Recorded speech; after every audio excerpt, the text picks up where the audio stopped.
Support for today's show comes from JobScan. JobScan is a site that's going to take a look at your resume and you're going to copy and paste the job description into another field. It's going to make a comparison and give you a sense of how your resume matches up and makes recommendations for how to fix it. Again, use the link in the show notes. You'll get better results on each resume submission you make.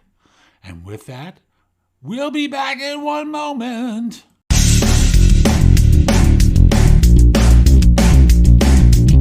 Episode 2147 of No BS Job Search Advice Radio. I'm your host, Jeff Altman, the Big Game Hunter, and welcome to Friday. And a lot of you are going to be quitting. And I decided to do a show about resigning, and specifically, this is one about the goodbye email to the coworkers, because it's what we do these days. We send an email to our coworkers to let them know we're moving on and what goes into it and what shouldn't. Hope you find this show helpful. I hope you've got the good fortune to be quitting today, and we'll be back in just one moment. As you know, I'm a big believer in professional branding, and Anchor makes podcasts as a branding tool very, very easy. It's free! And here what you can do is you can record something offline and upload it. You can record something on your phone and deliver it to them. They handle it from there. You can even make money with advertising on your show. Let me also say that they make distribution to Apple Podcasts, Spotify, Google Play, like 9 or 10 different services. Very, very easy.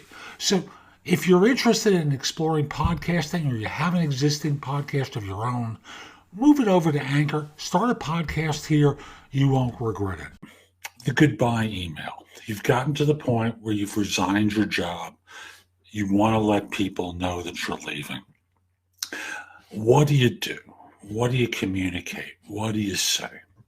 And I'll use myself as an example and say that when it came time for me to leave my firm, a firm I've been involved with for more than 10 years, I did it under two circumstances. Number one is I first started by moving away and working remotely. And then from there, a year or two later, I actually resigned my association. When I moved, which is as good a point as making a break as you possibly can, I met with people who I was particularly close with privately and told them my decision to move from the New York area elsewhere.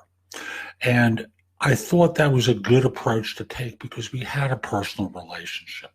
And thus, in communicating your resignation, I would suggest doing the same thing.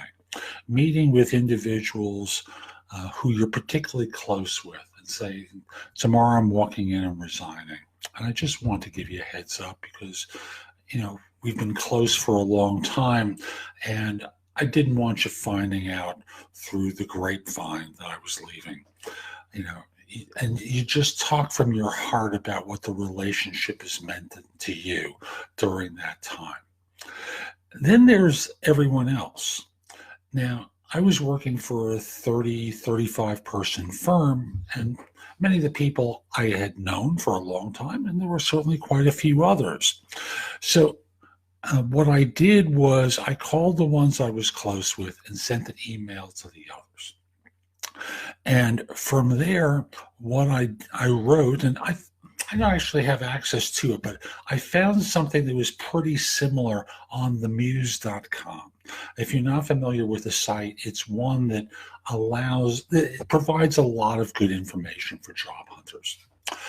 And their version of it starts off with, as you already know, so you've already given your notice, I'll be leaving my position as, whatever your title is, here at, and my last day is such and such. I wouldn't be quite that formal. I'm resigning my position here, and my last day is going to be so and so. I think the next paragraph is wonderful. While I'm excited about the new opportunity, there's also a big part of me that's sad to be saying goodbye to amazing coworkers just like you. I can't tell you how much I've enjoyed our time together and how much I value the friendship you've shown me over the past however long it's been, during my time with this firm. You made me look forward to coming into the office, and I'll always remember, and then you share some anecdote. I wouldn't use that last sentence. I think it's a little corny and requires personalization that I don't think is necessary. I would encourage you to just stick with what precedes that last sentence. And then from there, this might be the end of my time with the firm, but it's definitely not the end of our friendship. If you have my number, you have my number, so don't hesitate if you want to grab coffee, drinks, or lunch, and I'll be sure to do the same. Again, what you might do is not quite as friendly as that. I'd love to stay in touch with you after I'm gone, and hope that you feel the same way. Perhaps there are instances where I might be able to provide you with leads to other organizations and vice versa, and we can support one another in our careers. That's the way I tend to think of it, but you may be more comfortable with the grabbing coffee, drinks, or lunch line. It's been great working together, and let's stay in touch. You sign it, and that's it.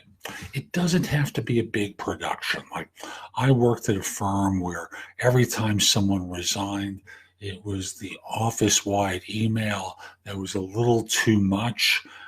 And I would look at it and go, we spoke twice. You had no concern for me whatsoever. Why am I supposed to be fawning and sad over your departure? You may work in a closer office than I did, but no matter. It doesn't have to be a big, drawn-out letter. Just keep it simple and to the point. So that's today's show. I hope you found it helpful. And if you did, here are a few things I can do to help you with your job search, beyond simply being your coach. First of all, I've got a new book out called The Right Answers to Tough Interview Questions. It is like a cookbook with answers to tons of interview questions that you're going to be asked on interviews. And if you pair it up with my other new book, The Ultimate Job Interview Framework, they are a terrific pair of books to help you with interviewing. In addition, I have a new service where you can practice mock interviews. If you go to thebiggamehunter.us/mock, I've got a service there, very inexpensive, like $99, where we have mock interviews set up. I'm going to be adding more to it very soon, but you can record your answers to them, and then I can critique them and help you perform better on them.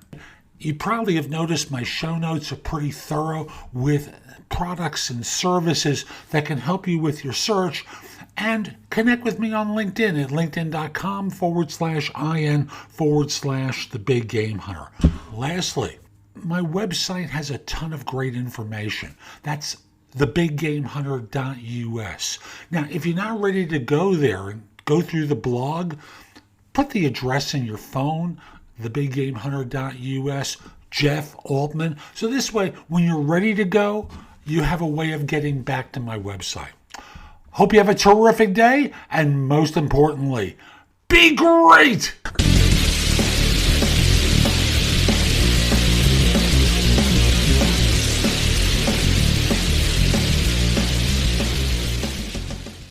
I recently introduced a new service where you can do mock interviews, record them, and practice, and then have me review your answers. It's a service where questions are going to get thrown at you along different topics. You'll record your answers, and I'm going to give you advice about how you could do it better, or give you an atta-girl or an atta-boy afterwards. So if you go to thebiggamehunter.us/mock, that's going to take you to the site, and I do hope you find it helpful. It has helped a bunch of people. Now, let's get going.